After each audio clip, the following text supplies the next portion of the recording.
Tak lama, Bella berlari dengan cepat seperti angin sembari berteriak meminta tolong dan disusul oleh Raka yang juga berlari ketakutan sembari tetap menggendongku. Setelah itu, aku, Raka, dan Bella pun sampai di kantin dan langsung duduk di kursi meja yang kosong. Dan sementara itu, semua mata tertuju padaku, Raka, dan Bella saat mendengarkan penggalan nafas kasar setelah berlari dari ruang UKS tadi, dan juga tampilan fisik yang tak menjelma.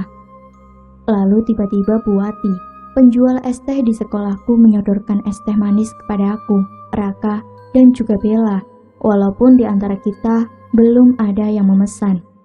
"Diminum tehnya," ucap Bu Wati. Lalu aku, Bella, dan Raka pun langsung meminum teh manis yang diberikan oleh Bu Wati itu, dan sedikit menenangkan diri setelah kejadian tegang tadi. "Kalian gak apa-apa?" ucap Bu Wati. "Enggak kok Bu," ucapku tegas mendahului Raka dan Bella yang sempat akan menceritakan kejadian tadi, walau hanya akulah yang melihatnya. "Di antara kalian ada yang bisa melihat makhluk gaib?" ucap Bu Wati yang sepertinya paham saja apa yang tengah menimpaku. "Aku," ucapku pelan. "Hah? Dari kapan lo, Ra?" ucap Bella yang tak percaya. "Emang lo tadi nggak lihat di sana?" ucapku. "Enggak," ucap Bella dengan polosnya. "Tapi gue lihat," ucapku. "Lihat apa?" jawab Bella dengan sedikit bingung. "Selain pelupa, temen gue yang satu ini juga sedikit lemot." "Terus lo lari duluan kenapa, Bel?" ucap Raka. "Gue juga nggak tahu," ucap Bella dengan tatapan polos tanpa dosa. "Ada, ya ampun Bel, ucapku yang tertawa geli melihat Bella, begitu juga Raka. "Di ruang pojok situ emang ada penunggunya, Neng," ucap Bu Wati. Seketika tawaku dan Raka terhenti mendengar penjelasan Bu Wati itu. "Maksud ibu, apa yang dilihat Ria benar?" lanjut ucap Raka. "Iya," jawab ibu itu dengan santai, dan ikut duduk bergabung bersamaku, Raka, dan Bella. "Kenapa, Bu?" lanjut ucapku yang menanyakan tentang pocong tadi. "Dulu dia itu seangkatan dengan ibu. Sosoknya dikenal sangat sombong dan pembuat onar di sekolah ini. Sampai hingga suatu hari ada badai besar di sekolah ini. Meski semua orang sudah melarangnya, dia tetap keluar di saat badai besar itu dengan niat menunjukkan dan menyombongkan dirinya bahwa dia lebih kuat dari semuanya. Akhirnya dia pun jatuh sakit karena kedinginan di tengah badai angin itu. Sampai semua guru turun ke lapangan dan membawanya ke UKS. Tapi sayang, dia pun meninggal dunia akibat suhu tubuhnya yang terus mendingin dan tak langsung mendapatkan perawatan khusus, karena saat itu sulit untuk membawanya ke rumah sakit. Harus melewati badai besar saat itu," ucap Bu Wati menceritakan seluruh kejadian tentang pocong yang ada di UKS saat itu dengan detail. "Terus arwahnya itu kenapa?" jawabku. "Konon katanya tali pocongnya lupa dibuka," lanjut ucap ibu itu. "Terus kenapa nggak dibuka aja, Bu?" lanjut ucap Bella dengan bergeser lebih dekat denganku.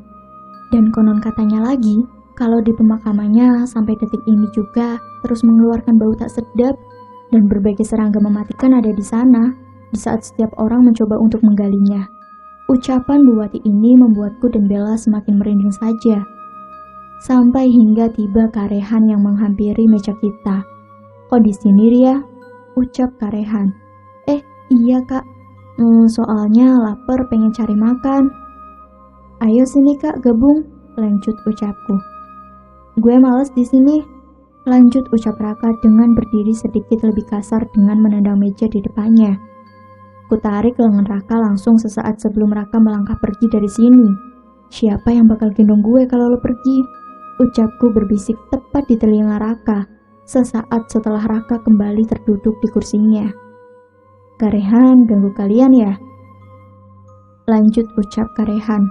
"Enggak kok kak," teriak Bella kegirangan mendahuluiku.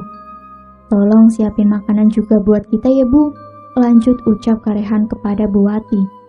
Setelahnya, Buati pun pergi.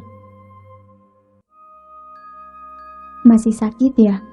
ucap Karehan dengan merapikan rambutku yang menutupi luka di kening. "Enggak, udah sembuh, soalnya gue yang obatin," ucap Raka yang berpindah duduknya di tengah-tengahku dan Karehan. "Bagus kalau gitu," lanjut ucap Karehan. Dan tak lama, makanan pun tiba di meja makan. Singkat cerita, aku, Raka dan Bella, juga Karehan telah menyelesaikan makannya. Dan sebelum itu, kita bertiga pun tak lupa berterima kasih untuk traktiran dari Karehan. Terkecuali Raka yang kekeh tak menerima dan memaksa untuk membayarnya sendiri. Dan Bella pun pergi mendahuluiku dan Raka setelah itu dengan alasan ada panggilan dari salah satu OSIS mendadak. "Gue ke toilet dulu ya," lanjut ucapku sesaat sedang berjalan bersama Raka. "Gue ikut," jawab Raka. "Gila lo ya," lanjut ucapku. "Kenapa?"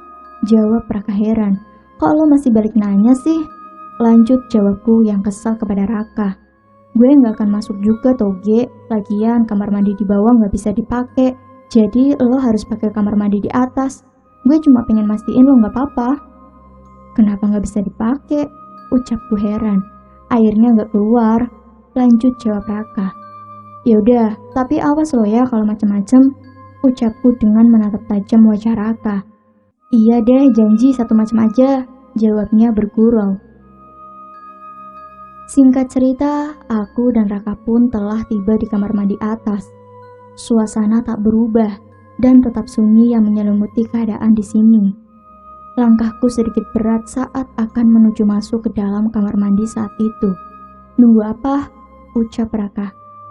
Tak sepatah kata pun kuucap saat itu. Dan hanya menunjukkan ekspresi wajah gelisah dan berusaha mengangkat kaki yang terasa sangat berat saat itu. "Ria, hei!" lanjut ucap Raka dengan menggerakkan tubuhku yang sedikit kaku entah kenapa. Tiba-tiba, mataku melotot tak percaya melihat makam yang ada di tanah luas yang belum pernah kulihat sebelumnya. Dan makam itu berada tepat di tempat jasad almarhum Kak Aura ditemukan. "Lihat apaan sih, Ra?" ucap Raka dengan melihat arah pandangku tertuju. Aku mengerutkan alis mendengar pertanyaan Raka barusan. "Lo ngeliat di depan itu?" ucapku dengan menatap heran kepada Raka. "Lihat apa?" ucap Raka dengan sangat bersungguh-sungguh. "Ada apa dengan penglihatanmu?" ucapku yang semakin heran. "Itu lo di ucapku dengan langsung terdiam kaget dan tak melanjutkan ucapanku saat melihat makam yang ada di tanah luas tadi menghilang. Tadi makamnya ada di sini," ucapku dengan bersungguh-sungguh meyakinkan Raka. Kakiku kenapa sekarang terasa kaku lagi? Dan makamnya, kemana makamnya tadi? "Di sana di mana?" lanjut jawab Raka. Tadi ada, tapi sekarang hilang," ucapku. "Gak terlalu panas," jawab Raka dengan menempelkan lengannya di keningku. "Gue gak bercanda, Raka," jawabku dengan melepas lengan Raka di keningku. "Iya deh, maaf, galak bener," lanjut ucap Raka meledek. Tiba-tiba suara dering handphoneku berbunyi. "Nomor tidak dikenal," ucapku dengan menunjukkan layar handphoneku kepada Raka. "Ya udah, angkat dulu sana," lanjut jawab Raka. Aku pun mengangguk sembari berjalan melewati beberapa anak tangga meninggalkan Raka. "Halo, siapa ini?" ucapku kepada seseorang di balik telepon. "Ria, ini Karehan. Apa kamu gak tahu, sekarang sudah lebih dari jam masuk," jawab Karehan. "Oh, maaf kak, Ria gak dengar suara bel masuk tadi," lanjut ucapku dengan sedikit lebih panik. "Tak terdengar? Emangnya kamu di mana?" lanjut jawab Karehan.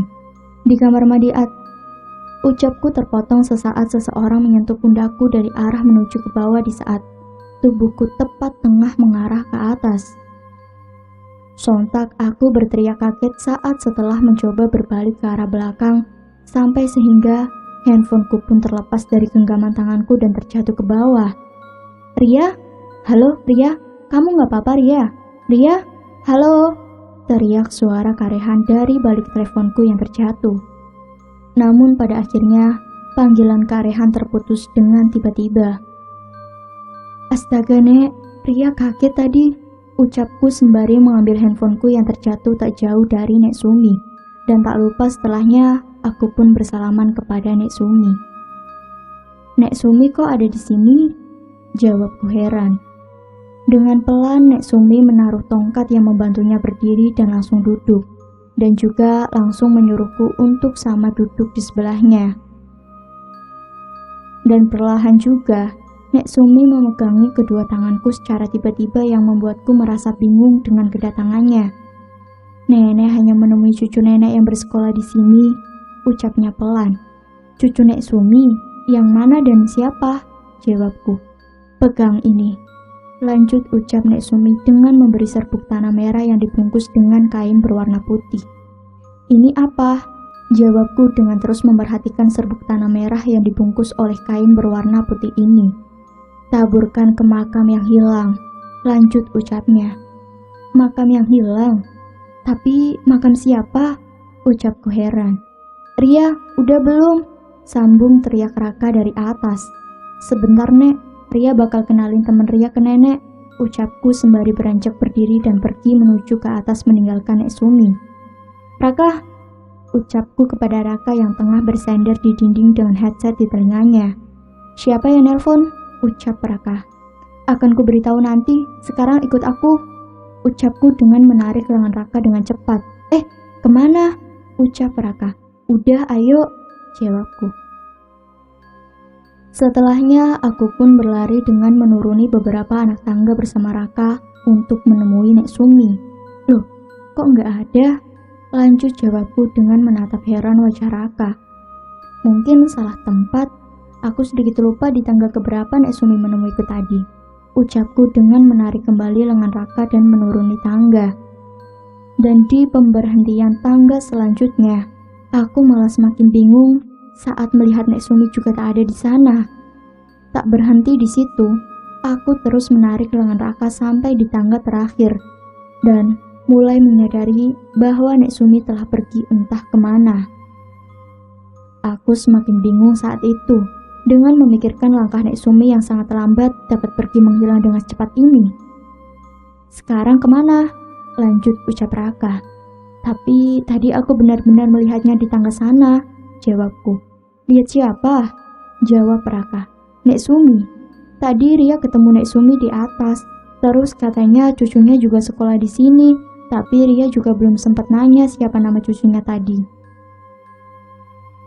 Terus tadi Nek Sumi juga ngasih serbuk tanah merah yang dibungkus kain putih," lanjut ucapku dengan menunjukkan bungkusan kain putih tadi kepada Raka. "Ini buat apa?" jawab Raka dengan mengambil bungkusan itu dari lenganku. "Tadi Nek Sumi bilang, taburkan ke makam yang hilang. Tapi makam siapa yang hilang?" lanjut jawabku dengan memegangi keningku. "Makam hilang?" jawab Raka dengan wajahnya yang seperti tengah mengingat sesuatu. "Oh iya, gue inget. Pas di atas tadi lo ngomong tentang makam yang lo mau tunjukin ke gue tapi hilang." "Iya, gue inget. Apa iya makam itu?" ucapku. "Emang tanah merah ini buat apa?" jawab Raka. "Gue juga nggak tahu." "Kita nggak bakal tahu kalau nggak kita coba," jawab Raka. "Tapi," jawabku ragu. "Udah, ayo," ucap Raka dengan menarikku balik ke atas. Setibanya di atas, Raka pun melepas genggaman tangannya di tanganku dan menanyakan di mana terakhir kali aku melihat makamnya itu. Setelah ku beritahu tempatnya, Raka melihatku dengan penuh risau karena dia pun tahu bahwa tempat yang kutunjukkan itu merupakan tempat ditemukannya jasad almarhum Kak Aura waktu itu. "Ya udah, cepet taburin," ucap Raka. "Gue takut," lanjut ucapku. "Biar gue aja sini," jawab Raka dengan mengambil kain berwarna putih yang berisikan tanah merah itu. Lalu Raka pun mulai menaburkan sedikit demi sedikit tanah merah itu. Lalu setelahnya, kita pun menunggu apa yang terjadi selanjutnya. Dengan bersembunyi di balik tubuh Raka, aku mencoba untuk menyiapkan mentalku menghadapi apa yang akan terjadi selanjutnya. Kok nggak ada apa-apa? Ucap Raka. Aku pun tak menjawab pertanyaan Raka tadi, dan hanya mengangkat kedua pundakku sedikit. Dan memang aku pun benar-benar tak tahu fungsi dari tanah merah ini. Coba pegang tanahnya, Ra, ucap Raka dengan mengulurkan kain berwarna putih itu padaku. Setelahnya, aku pun mengambil sedikit tanah merah itu dan memang karena sedikit penasaran juga karena aku lihat tanahnya tak seperti tanah seumumnya. Aku sedikit memainkan tanah itu dan kurasa tak ada yang aneh dengan tekstur tanah ini. Hanya saja saat kulihat tanahnya memang benar seperti ada yang aneh. Setelah selesai memainkannya, aku pun tak sengaja membuang tanah itu tepat di tempat Raka menaburkan tanah merah itu sebelumnya. Dan tiba-tiba, refleks aku langsung menutup kedua mataku dan memeluk Raka seketika itu. Ini makam yang lo maksud, Ra? Ucap Raka perlahan. Aku pun mencoba memberanikan diri membuka kedua mataku lebar, melihat ke makam yang muncul di hadapanku dan Raka secara tiba-tiba. Sesaat lenganku tak sengaja menaburkan tanah yang diberikan oleh Nek Sumi itu. Tanah makam ini sama persis dengan tanah yang dibungkus kain putih yang diberikan oleh Nek Sumi. Dengan ditaburi banyak bunga, makam yang berukuran tubuh orang dewasa ini hanya memakai papan kayu yang polos untuk nisannya. Yang membuatku dan Raka bingung, makam siapa ini sebenarnya? Tak terasa, waktu pun berlalu bersamaan dengan terbenamnya matahari dan terganti cahaya terang bulan. Sontak aku dan Raka pun sedikit kaget dengan saling menatap heran tanpa berkata apapun setelah melihat matahari yang sudah terbenam, yang artinya aku dan Raka tanpa disadari telah melewati jam pembelajaran. Astaga, gue lupa, ucapku. Apa? Yang tadi nelpon itu Kak Rehan, terus dia nanyain kita, soalnya udah lebih dari jam masuk kelas, dan kita masih di luar, ucapku. Oh, Rehan, jawab Raka. Kok dia punya nomor lo? Lanjut ucap Raka. Itu mah gak penting, udah ayo pulang. Lanjut jawabku dengan menarik lengan Raka. Dan tiba-tiba, tubuhku dan tubuh Raka terpental jatuh ke belakang, tepatnya di atas makam itu. Saat setelah berbalik dan melihat Pak Obi yang berdiri kaku, dengan seluruh tubuhnya yang berlumuran darah tengah menatap tajam ke arahku dan Raka, dengan kelopak matanya yang sangat hitam. Tubuhku bergetar hebat, juga keringat dingin yang mulai berjatuhan deras di keningku. Ditambah lagi, suasananya yang sunyi dan sangat gelap, yang hanya bermodalkan terangnya redup bulan yang menambah kuat suasana menjadi sangat mencekram. Dengan sigap Raka memegangi erat tanganku dan sedikit perlahan membawaku lebih mundur menghindari Pak Obi. Kini, kulihat bola mata Pak Obi berubah menjadi merah darah dan menatap ke arah Raka dengan tatapan marah. Perasaanku mulai tak enak, begitu juga pikiranku yang seolah-olah terhenti saat melihat Pak Obi yang menggenggam pisau tajam di tangannya. Ayo, Ra! Teriak Raka saat Pak Obi yang mulai melangkah ke arahku dan Raka. Akah! Teriak Raka yang tiba-tiba tercekik melayang ke atas udara. Raka! Refleks aku pun berteriak histeris melihatnya. Aku mohon jangan sakitin Raka, teriakku sembari memohon kepada Pak Obi dengan diiringi air mataku yang berjatuhan deras. Dan Raka pun dijatuhkan dengan sedikit kasar. Au, leher gue! Teriak Raka sembari memegangi lehernya yang bercucuran darah akibat 3 goresan yang sangat dalam di lehernya. Tanpa aba-aba, tangan Pak Obi menggenggam tanganku dengan erat dan mulai menarikku. Aku berteriak dan mencoba melepas tangan Pak Obi yang sangat dingin itu dariku. Ria! Lanjut teriak Raka yang mencoba berdiri dengan sekuat tenaga mengejarku. Lepasin! Lanjut teriak Raka dengan menggenggam lengan sebelahku dan berusaha keras melepaskan genggaman tangan Pak Obi ini dariku. Setelah itu Pak Obi menarikku dengan kasar dan kuat sehingga terlepas dari tangan Raka tadi. Nyawa dibalas nyawa, teriak Pak Obi dengan suaranya yang menggelegar nyaring. Raka begitu juga denganku, bertatap heran mendengarkan Pak Obi tadi. Entah apa tujuan Pak Obi sekarang ini dan apa yang dimaksud dari ucapannya tadi. Kamu harus mati, lanjut teriak Pak Obi dengan jari telunjuknya yang terlentang menunjuk ke arah Raka. Lepasin, teriakku yang mulai melemas. Dan tiba-tiba Pak Obi menarikku lagi dan menempatkanku tepat di hadapannya. Aku memejamkan mataku dengan rapat karena tak sanggup jika harus bertatap dengan Pak Obi yang tengah melotot dan membuka lebar mulutnya dengan darah yang juga terus keluar dari mulutnya itu. Maafkan saya, ucap Pak Obi yang halus namun menakutkan. Perlahan, Pak Obi pun meneteskan air matanya. Bukan air mata, air darah dari matanya sembari membelai pelan pipiku. Tubuhku semakin bergetar lemas dan tak sanggup menegakkan tubuhku saat tangan kasar Pak Obi ini menyentuh pipiku.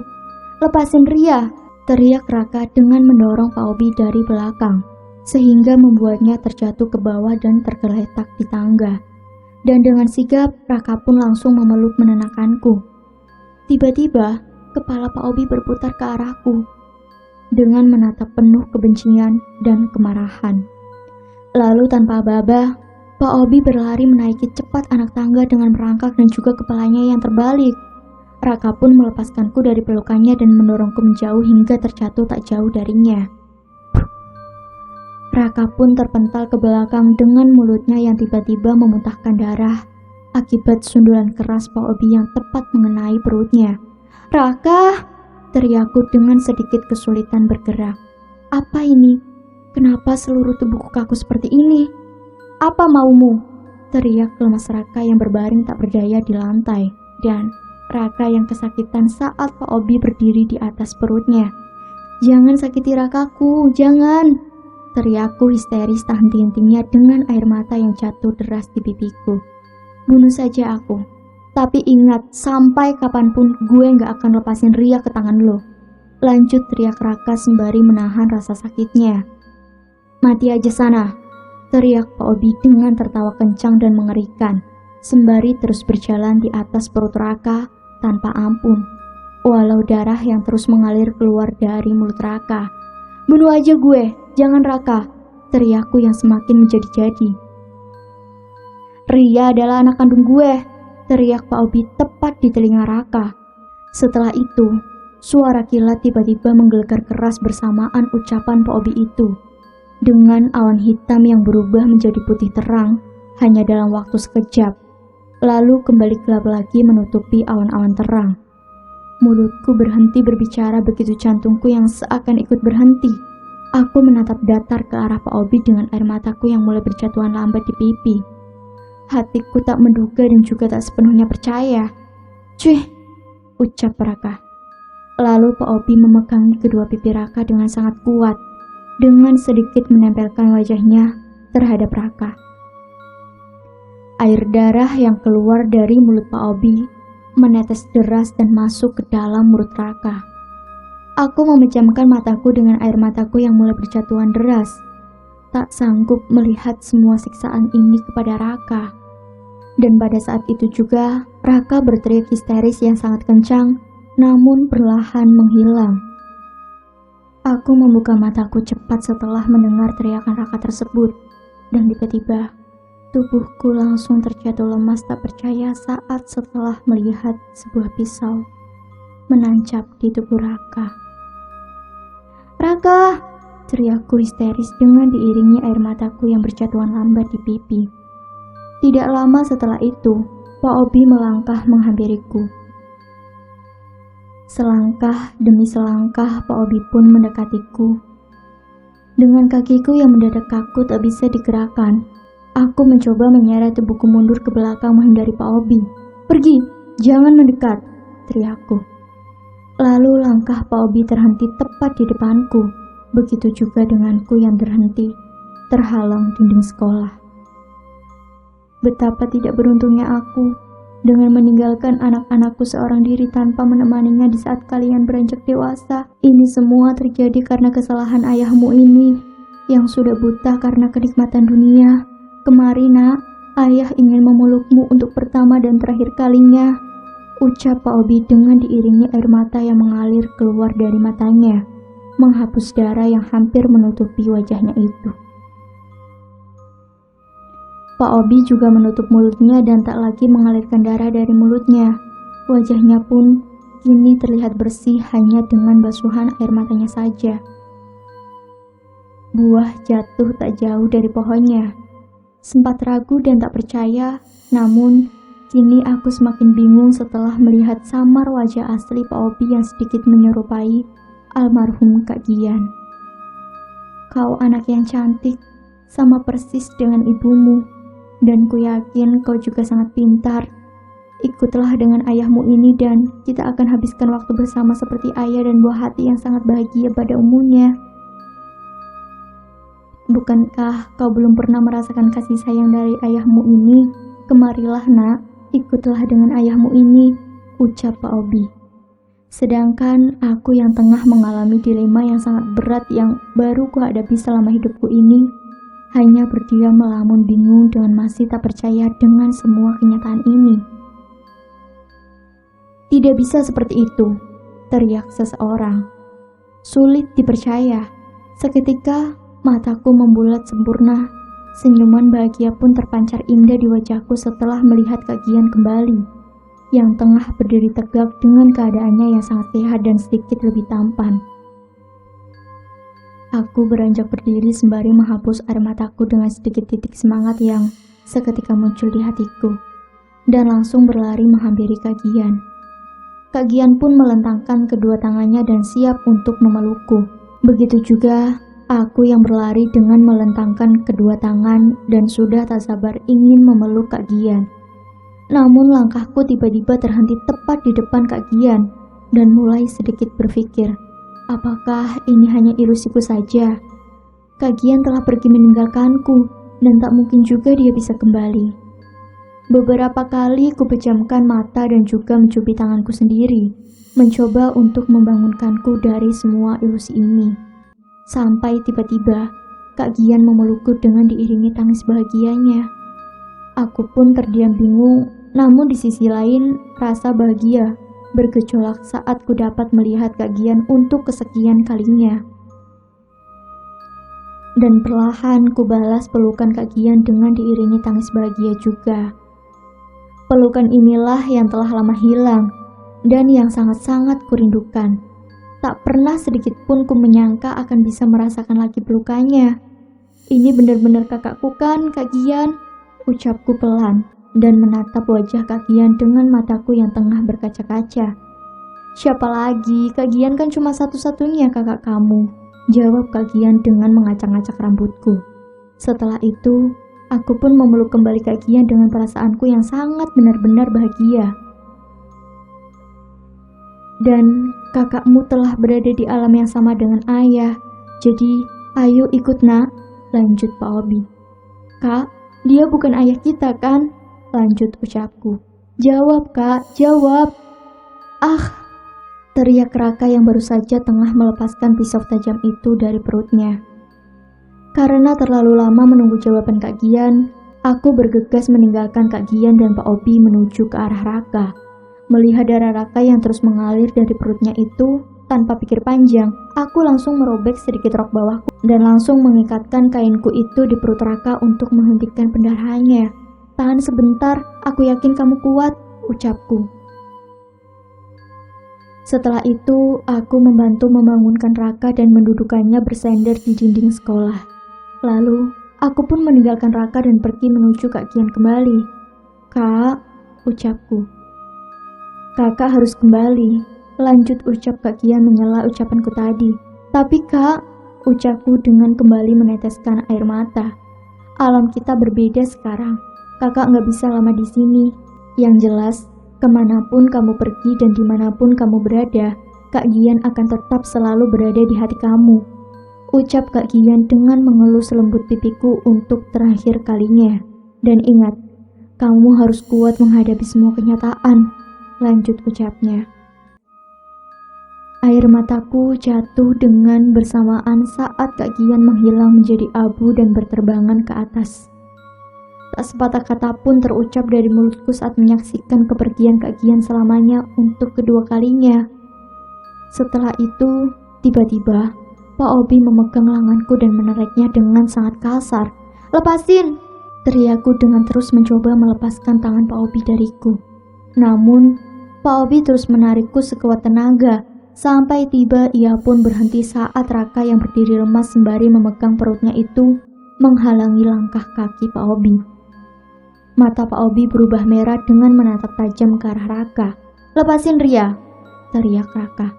"Pergi Raka, gue mohon, jangan celakain diri lu sendiri," teriakku. Namun Raka tak mendengarkan ucapanku tadi dan langsung mencoba berjalan mendekatiku. Sampai hingga "Raka!"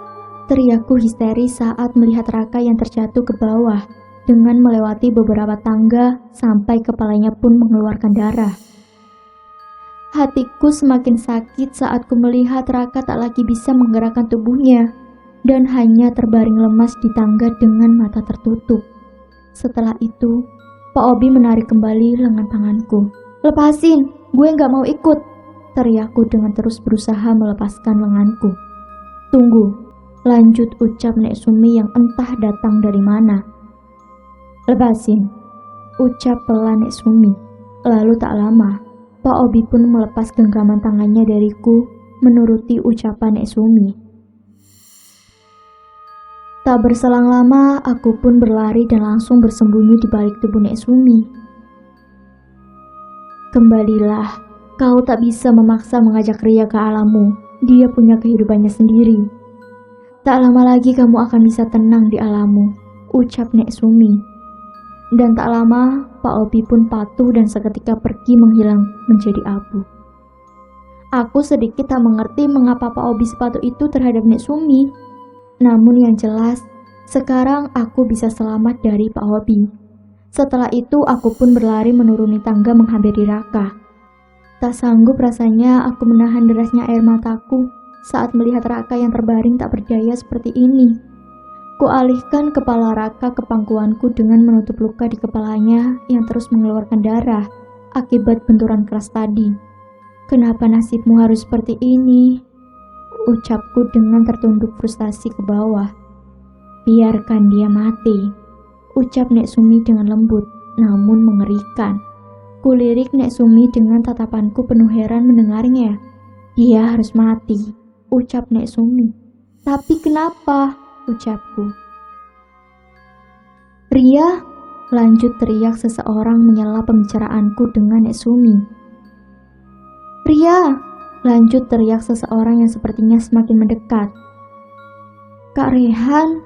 ucapku setelah melihat Kak Rehan yang sepertinya tengah mencari dengan lengan dibekali satu senter di lengannya. "Astaga, Raka kenapa?" lanjut ucap Kak Rehan kaget setelah menyoroti tubuh Raka dengan senternya. Tadi Raka jatuh," ucapku berbohong. "Kalian berdua?" ucap Kak Rehan dengan terduduk dan mengecek kondisi Raka. "Tuh, ada Nek Sum," ucapku terpotong setelah melihat Nek Sumi yang sepertinya telah pergi. "Kemana dia?" ucapku dengan terus memerhatikan sudut tempat ini. "Siapa?" lanjut ucap Kak Rehan. "Nek Sumi," jawabku. "Siapa Nek Sumi?" tanya Kak Rehan. "Raka," ucapku dengan membantunya duduk. "Kondisinya parah, kita harus bawa ke rumah sakit," ucap Kak Rehan. "Iya, ayo," ucapku dengan mencoba mengangkat tubuh Raka. Kak Rehan hanya menatap heran saat ku coba mengangkat Raka dengan tubuhnya yang berbeda jauh denganku. "Raka biar gue yang bawa," lanjut ucap Kak Rehan dengan mengangkat tubuh Raka menuju ke bawah. Singkat cerita, sekarang Raka tengah dibawa menuju rumah sakit menggunakan mobil Kak Rehan bersamaku. "Kamu harus kuat," ucapku dengan berinang air mata berjatuhan mengenai wajah Raka yang ada di pangkuanku itu. "Kak, ayo cepetan," teriakku. "Iya, sebentar lagi," ucap Kak Rehan. Tak sengaja beberapa kali kulihat Kak Rehan sedikit murung setiap kali matanya tertuju ke kaca spion tengah yang menyorot ke arahku dan Raka. Setiba di rumah sakit, Raka langsung diturunkan dan dibawa ke UGD menggunakan berangkar dorong. Kedatanganku dan Raka yang dilumuri bercak darah di baju sedikit menyita perhatian banyak orang saat itu. "Kamu harus kuat," ucap dan tangisku saat mengikuti Raka yang terbaring di atas berangkar dorong. "Mohon maaf kak, silakan tunggu di luar," ucap salah satu susternya sesaat setelah tiba tepat di ruangan UGD. Tapi, lanjut ucapku yang tak mau sedikit pun menjauh dari Raka saat itu. Namun suster tetap tak mengizinkanku dengan menutup paksa pintu ruang UGD. "Biarkan saya masuk dokter," teriakku hingga terduduk lemas tepat di depan pintu UGD. "Kita berdoa saja minta yang terbaik pada Tuhan," ucap Kak Rehan dengan membantuku berdiri. "Raka pasti sembuh kan? Iya kan kak?" tanyaku dengan diiringi tangis air mata yang tak henti-hentinya. "Iya, pasti sembuh," ucapnya menenangkanku dengan tersenyum manis. 1 jam telah berlalu, namun dokter itu masih tak kunjung keluar. Tatapanku tak teralih dari pintu UGD dengan terus berjalan mundar-mandir tepat di depan ruangannya. Aku terus menanti dan menanti kabar baik yang akan disampaikan oleh dokter nanti. Aku terus menunggu dan menunggu sampai hingga akhirnya dokter pun keluar. "Raka baik-baik saja kan dok?" ucapku dengan berlari ke hadapan dokter itu. "Keadaannya sangat kritis karena terlalu banyak mengeluarkan darah," ucapnya. Mataku melotot tak percaya. Harapanku pun sejenak hilang dan tubuhku seketika lemas tak berdaya dan jatuh pingsan saat mendengarnya.